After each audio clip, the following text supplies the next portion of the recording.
Assalamualaikum warahmatullahi wabarakatuh.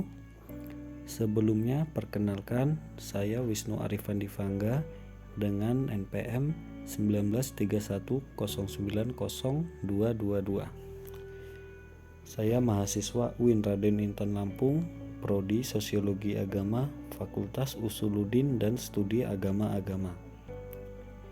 Di sini saya akan menjelaskan beberapa materi dari judul Pendidikan Demokrasi, Pendidikan Demokrasi, Globalisasi, dan di masa pandemi. Pendidikan Demokrasi. Pendidikan demokrasi. Demokrasi dewasa ini ternyata memerlukan syarat hidup, yaitu warga negara yang memiliki dan menegakkan nilai-nilai demokrasi. Tersedianya demokrasi ini membutuhkan waktu yang lama, berat serta sulit. Oleh sebab itu, secara substansif berdimensi jangka panjang, guna mewujudkan masyarakat demokratis, pendidikan demokratis mutlak diperlukan. Karena pada hakikatnya pendidikan demokrasi adalah sosialisasi nilai-nilai demokrasi agar mampu diterima dan dijalankan oleh warga negara. Tujuan pendidikan demokrasi artinya mempersiapkan warga masyarakat berperilaku serta bertindak demokratis melalui aktivitas menanamkan di generasi muda akan pengetahuan, kesadaran, dan nilai-nilai demokrasi. Secara sempit, demokrasi didefinisikan sebagai jenis sistem pemerintahan, aturan kelembagaan pada merogoh keputusan politik, serta sistem politik. Demokrasi juga ialah alat untuk melindungi yang dipimpin dari penyalahgunaan kekuasaan.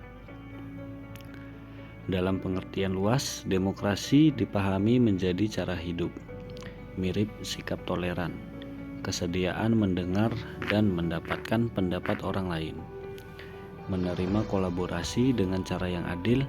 Selebihnya, demokrasi ialah pandangan atau keyakinan bahwa tidak ada seorang pun yang memiliki kedudukan pada muka hukum. Demokrasi pendidikan pula dipahami sebagai pendidikan yang berpijak pada nilai-nilai demokratis dan pedagogy of hope. Pendidikan demokratis ialah pembelajaran yang dibangun untuk mewujudkan lingkungan yang kritis dan safety, menghidupkan obrolan dan keikutsertaan seluruh pihak.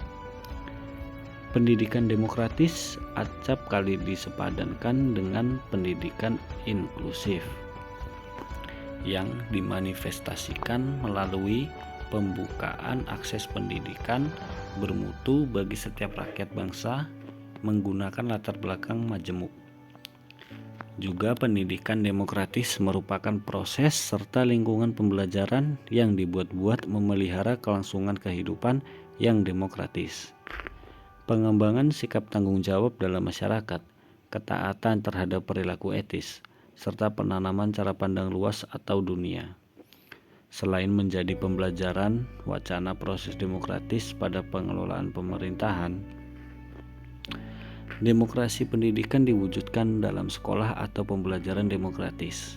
Sekolah demokratis dicirikan menggunakan keterlibatan stakeholder, guru, anak didik, pimpinan sekolah, staf, serta orang tua siswa atau masyarakat. Dalam hal-hal yang berkaitan dengan tata sekolah atau school governance dan pembuatan keputusan sekolah yang seharusnya dipandu menggunakan nilai-nilai dan melalui proses yang demokratis. Dalam sekolah demokratis, siswa dilibatkan dalam penyelenggaraan sekolah. Mirip penentuan pembelajaran, menentukan apa yang ingin dipelajari menurut rangkaian saat serta kepemimpinan. Kepemimpinan dibangun atas perkhidmatan kepada publik atau servant leadership. Seorang pimpinan sekolah mempunyai 10 ciri primer, antara lain mempunyai komitmen yang tinggi untuk mendengar orang lain dan empati, menjadi baik buat dirinya sendiri serta orang, saleh secara pribadi dan secara sosial, kemampuan melihat lebih jauh dan melakukan perubahan, transparan, amanah, dan konsisten untuk mendorong partisipasi peserta didik serta unsur lainnya dalam komunitas belajar. 2. kedua, demokrasi dalam pendidikan Indonesia. Demokrasi serta pendidikan memiliki hubungan yang saling menunjang. Sebab pendidikan yang sifatnya demokratis akan menempatkan anak menjadi sentra perhatian. Melalui pendidikan, anak-anak ditempatkan menjadi manusia yang dimanusiakan. Pendidikan hanya menyampaikan layanan yang aman bagi pertumbuhan dan perkembangan optimal anak. Pendidikan yang demokrasi artinya pendidikan yang menyampaikan kesempatan yang lama pada setiap anak atau peserta didik mencapai taraf pendidikan sekolah dengan tinggi-tingginya sesuai dengan kemampuannya.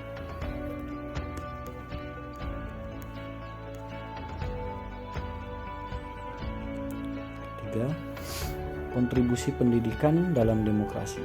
Saat ini sebagai masyarakat demokratis diartikan sama dengan masyarakat bebas demonstrasi yang intinya bebas memaksakan kehendak kelompoknya dengan tekanan kekerasan. Pihak pemerintah karena ketakutan terhadap sorotan dunia internasional cenderung terbawa arus pemikiran bahwa kebebasan merupakan akar demokrasi yang akan tumbuh dan berkembang secara alami sejalan dengan pertumbuhan masyarakat. Maka pemerintah yang demokratis harus memberikan kebebasan penuh bagi para warga negara untuk menyatakan pendapatnya. Yang pertama, makna demokrasi. Benjamin Barber dalam bukunya yang berjudul Aristocracy of Everyone menolak pemikiran tersebut dengan menekankan bahwa demokrasi bukanlah bentuk organisasi yang tumbuh secara alami, melainkan tumbuh dan berkembang sebagai hasil usaha keras menggali ide-ide dengan penuh imajinasi. Juga bukan berarti demokrasi kebijakan pemerintah yang memperhatikan dan memberikan warga yang tidak terdidik dengan hak untuk ikut mengambil keputusan bersama, sebagaimana hak yang diberikan kepada warga terdidik. Menurut Apple dan James A. Bean, democracy is the central theme of our social and political relation. We say the basic for how we govern ourselves, the concept by which the measure, the wisdom, and the worth of social politics and safe, the ethical anchor we seek when our political ship seems to drift, and is it the standard we use to measure the political progress of other countries as well as their trade status with our own. Demokrasi merupakan gagasan atau pandangan hidup yang mengutamakan persamaan hak dan kewajiban serta perlakuan yang sama bagi semua warga negara. Secara absolut dapat dikatakan bahwa kekuatan tertinggi langsung ada di tangan rakyat. Sedangkan secara material demokrasi merupakan corak pemerintahan yang menjamin kemerdekaan dan kesamaan.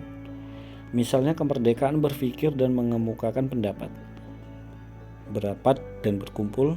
Kemerdekaan mengatur dirinya sendiri yang dilandasi oleh corak pemerintah. Demokrasi sejati membutuhkan hukum, peraturan lembaga yang menegakkannya, dan sikap demokratis. Sikap demokratis di dalamnya terkandung kebesaran hati untuk mengakui kesalahan, kesediaan untuk bekerja sama dalam mencapai tujuan kesejahteraan masyarakat luas, dan mampu mengkombinasikan semangat untuk menegakkan pendiriannya serta kompromi dengan kesadaran bahwa seorang tidak dapat diwujudkan semua yang diinginkan, dan kombinasi antara kesadaran individu dengan kelompok. Secara substantif, berdimensi panjang untuk mendidik warga negara yang baik guna menjamin terwujudnya masyarakat demokratis. Pendidikan demokrasi mutlak diperlukan. Pendidikan demokrasi bertujuan mempersiapkan warga masyarakat berpikir kritis dan bertindak demokratis melalui aktivitas menanamkan pada generasi baru yang menyadari akan tiga hal. Pertama, demokrasi adalah bentuk kehidupan bermasyarakat yang paling menjamin hak warga negara. Kedua, demokrasi adalah suatu learning process yang tidak dapat begitu saja meniru dari masyarakat lain. Ketiga, kelangsungan demokrasi tergantung pada keberhasilan mentransformasikan nilai-nilai demokrasi, kebebasan, persamaan, dan keadilan, serta loyal kepada sistem politik yang bersifat demokratis. Tujuan pendidikan demokrasi adalah mempersiapkan warga masyarakat berpikir kritis dan berperilaku demokratis. Persoalan yang muncul, Mungkinkah pendidikan demokratis dapat diselenggarakan dalam suasana sekolah yang birokratis, hierarkis, sentralistis, dan elitis seperti sekolah yang ada saat ini? Terselenggara dan keberhasilan pendidikan demokrasi memerlukan reformasi di bidang pendidikan yang berkaitan dengan kebebasan akademik, kebinekaan pendidikan, dan perombakan materi pendidikan civic. Kebebasan akademik, pengaruh dan pengawasan yang bersifat indoktrinasi dari luar sekolah harus diminimasikan. Sebaliknya, ide school-based management mulai dikembangkan. Sekolah harus memiliki reformasi di bidang pendidikan yang berkaitan dengan kebebasan akademik, kebinekaan pendidikan, dan perombakan materi pendidikan civic. Kemandirian memiliki kebebasan otonomi. Kebebasan akademik diperlukan guna mengembangkan prinsip demokrasi di sekolah yang bertumbuh pada interaksi dan kerjasama berdasarkan pada sikap saling menghormati dan memperhatikan satu sama lain, berpikir kreatif, menemukan solusi atas masalah yang dihadapi bersama. Sekolah yang demokratis harus mendorong dan memberikan kesempatan semua siswa aktif berpartisipasi dalam pengambilan keputusan, merencanakan kegiatan, dan melaksanakan rencana tersebut. Kebebasan akademik menuntut sekolah tidak dapat dipisahkan dengan aktivitas politik, karena hubungan politik dengan pendidikan amanatlah erat bahkan cenderung bersifat sosial alami. Seperti pernyataan Plato dan Aristoteles, apapun yang diinginkan suatu negara harus juga disediakan sekolah. Pendidikan kebinekaan. Kebinekaan masyarakat Indonesia termanifestasikan dalam Bhinneka Tunggal Ika, yang di dalamnya termasuk kehidupan pendidikan, tujuan pendidikan Ika. Namun proses dalam pencapaian tujuan bersifat bineka. Kurikulum yang memuat pokok-pokok pembelajaran dapat ditentukan secara nasional. Namun penjabaran dan implementasi ditentukan oleh masing-masing satuan pendidikan di daerah yang tergantung kondisi lapangan yang ada, baik menyangkut sosial, budaya, maupun sarana prasarana pendidikan. Pendidikan kebinekaan menghargai dan mengakomodir perbedaan latar belakang siswa yang menyangkut nilai, budaya, sosial, ekonomi, bahkan perbedaan kemampuan. Oleh sebab itu dipertanyakan suatu kebijakan yang bersifat dan berlaku seragam seperti ujian nasional perlu dipertanyakan. Kebijakan yang bersifat nasional akan cenderung melecehkan prinsip-prinsip kebinekaan yang ada. 3. Civics. Di era Orde Baru, sekolah berupaya menciptakan bentuk perilaku politik tertentu dengan mengimplementasikan pendidikan kurikulum kewarganegaraan yang berdasarkan pada disiplin yang kaku dan bersifat indoktrinatif. Berbagai kegiatan ekstrakurikuler yang dilakukan dihadapkan mendukung tercapainya terbentuknya perilaku politik tertentu. Alam pendidikan politik yang indoktrinatif, siswa mengikuti kegiatan seremonial dalam bentuk upacara yang penuh rasa keterpaksaan. Pendidikan kewarganegaraan penuh dengan doktrin dan informasi yang tidak diperlukan siswa. Maka awal proses reformasi mutlak diperlukan reformasi pendidikan kewarganegaraan. Prinsip indoktrinasi harus diminimalkan karena memang tidak mungkin dihilangkan. 4. Tantangan. Memperbarui pendidikan kewarganegaraan dalam jangka pendek akan menghadapi tantangan dari sisa-sisa Orde Baru yang masih memiliki kekuatan di dunia pendidikan. Wujud nyata tantangan yang menghambat pendidikan di Indonesia adalah keinginan dan perilaku penguasa Orde Reformasi untuk mempertahankan sistem sentralisasi dan birokrasi yang melebihi dalam dunia pendidikan. Fenomena ini memang tidak hanya muncul di Indonesia, akan tetapi juga muncul di hampir semua negara bekas komunis di Eropa Timur yang sedang mereformasi pendidikannya. 4. Pengertian globalisasi pendidikan. Pada proses globalisasi tidak terlepas dari suatu perubahan, yaitu perubahan yang terjadi pada banyak sekali aspek kehidupan insan. Apabila kebudayaan secara awam merupakan suatu rangkaian agama, nilai-nilai, dan gaya hidup berasal dari suatu warga eksklusif di dalam eksistensi kehidupan sehari-hari, maka dewasa ini di dalam era globalisasi mulai muncul apa yang dianggap kebudayaan global. Kebudayaan global bisa diartikan menjadi modernitas. Padahal ini modernitas memiliki pengertian rakyat modern, gaya hidup terbaru, ekonomi terkini, budaya modern, dan pendidikan modern. Proses globalisasi ialah suatu rangkaian proses yang mengintegrasikan kehidupan dunia dalam suatu ruang dan waktu melalui internasionalisasi perdagangan, internasionalisasi pasar, asal produktif, dan keuangan, internasionalisasi dari komoditas budaya yang ditopang oleh jaringan sistem telekomunikasi dunia yang semakin canggih dan cepat, Intinya berasal proses globalisasi, yaitu terciptanya suatu jaringan kehidupan yang semakin terintegrasi. Kaitan antara globalisasi dan pendidikan menurut Giddens terletak dalam lahirnya suatu warga baru, yaitu knowledge-based society, yang artinya anak kandung dari proses globalisasi. Sebab globalisasi, ilmu pengetahuan berkembang dengan pesat yang ialah dasar berasal dari globalisasi ekonomi dan politik di dunia ini. Tetapi demikian, suatu knowledge-based society yang didasarkan pada ilmu pengetahuan akan terus-menerus merubah dan artinya subjek buat revisi. Hal ini memerlukan apa yang disebutnya perilaku refleksif asal insan, yaitu kemampuan untuk merenungkan mengenai kehidupannya berdasarkan rasio. Untuk itu, pendidikan sangat krusial di dalam mewujudkan masyarakat masa depan yang sesuai ilmu pengetahuan. Melalui pendidikan, proses transmisi serta pengembangan ilmu pengetahuan akan terjadi. Pengaruh globalisasi terhadap dunia pendidikan. Perkembangan dunia pendidikan di Indonesia tidak dapat dilepaskan dari pengaruh perkembangan globalisasi, di mana ilmu pengetahuan dan teknologi berkembang pesat. Era pasar bebas juga merupakan tantangan bagi dunia pendidikan Indonesia, karena terbuka peluang lembaga pendidikan dan tenaga pendidik dari mancanegara masuk ke Indonesia.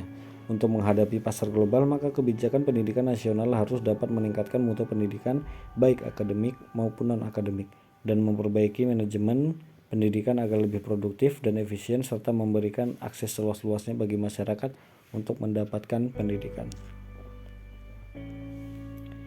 Dampak positif globalisasi terhadap dunia pendidikan Indonesia. Kemajuan teknologi akibat pesatnya arus globalisasi merubah pola pengajar di dunia pendidikan. Pengajaran yang bersifat klasikal berubah menjadi pengajaran yang berbasis teknologi baru seperti internet dan komputer. Apabila dulu guru menulis dengan sebatang kapur, sesekali membuat gambar sederhana atau menggunakan suara-suara dan sarana sederhana lainnya untuk mengkomunikasikan pengetahuan dan informasi, sekarang sudah ada komputer, sehingga tulisan, film, suara, musik, gambar hidup dapat digabungkan menjadi suatu proses komunikasi. Dalam fenomena balon atau pegas dapat terlihat bahwa daya itu dapat mengubah bentuk sebuah objek. Dampak negatif globalisasi terhadap dunia pendidikan Indonesia. Komersialisasi pendidikan. Era globalisasi mengancam kemurnian dalam pendidikan. Banyak didirikan sekolah-sekolah dengan tujuan utama sebagai media bisnis. John Micklethwait menggambarkan sebuah kisah tentang persaingan bisnis yang mulai merambah dunia pendidikan dalam bukunya Masa Depan Sempurna, bahwa tibanya perusahaan pendidikan menandai pendekatan kembali ke masa depan. Salah satu ciri utama ialah semangat menguji murid ala Victoria yang bisa menyenangkan Mr. Grangeride dalam karya Dickens. Perusahaan-perusahaan ini harus membuktikan bahwa mereka memberikan hasil bukan hanya bagi murid tapi juga pemegang saham. Bahaya dunia maya. Dunia maya selain sebagai sarana untuk mengakses informasi dengan mudah juga dapat memberikan dampak negatif bagi siswa. Terdapat pula aneka macam materi yang berpengaruh negatif bertebaran di internet. Misalnya pornografi, kebencian, rasisme, kejahatan, kekerasan, dan sejenisnya. Berita yang bersifat pelecehan seperti pedofilia dan pelecehan seksual pun mudah diakses oleh siapapun, termasuk siswa. Barang-barang seperti Viagra, alkohol, narkoba, dan banyak ditawarkan melalui internet. Contohnya 6 Oktober 2009 lalu diberitakan salah seorang siswi SMA di Jawa Timur pergi meninggalkan sekolah demi menemui seorang lelaki yang dia kenal melalui situs pertemanan Facebook. Hal ini sangat berbahaya pada proses belajar mengajar. Ketergantungan. Mesin-mesin penggerak globalisasi seperti komputer dan internet dapat menyebabkan kecanduan pada diri siswa ataupun guru, sehingga guru ataupun siswa terkesan tak bersemangat dalam proses belajar mengajar tanpa bantuan alat-alat tersebut. Pendidikan di masa pandemi.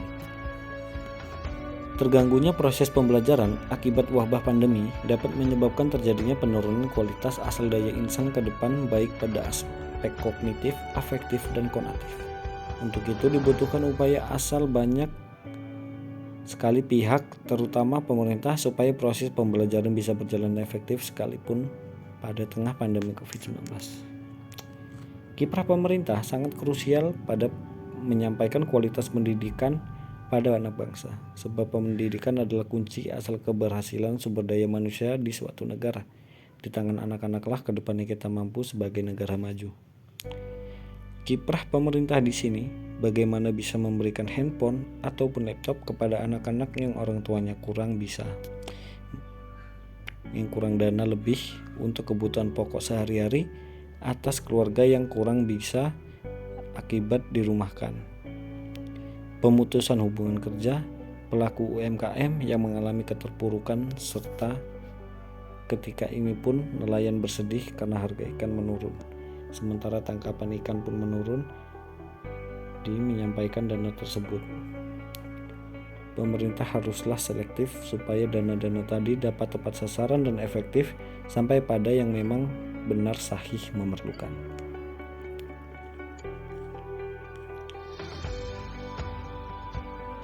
Sekian penjelasan materi dari judul makalah saya. Lebih dan kurangnya saya mohon maaf sebesar-besarnya. Kurang lebih seperti itu. Saya pamit undur diri. Wassalamualaikum warahmatullahi wabarakatuh.